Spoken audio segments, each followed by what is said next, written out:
আলহামদুলিল্লাহ। বাইরে ঝুম বৃষ্টি হচ্ছে, ভীষণ আকাশে মেঘের গর্জন, আর সেই ফাঁকে আমি ঘরে মানুষের জন্য রান্না করছি। আর এই মানুষগুলো যখন প্রিয়জন হয়ে উঠবে কিভাবে জানেন?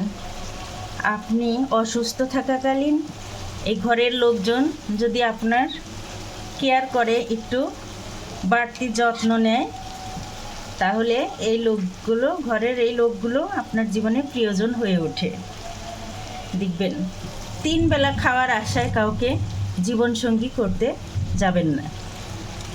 আপনি অসুস্থ হলে আপনার যত্ন নিবে, 1 বেলা খেলেও আপনার ভালো লাগবে যে মানুষটি আপনার একটু কেয়ার করবে, একটু বাড়তি যত্ন নিবে।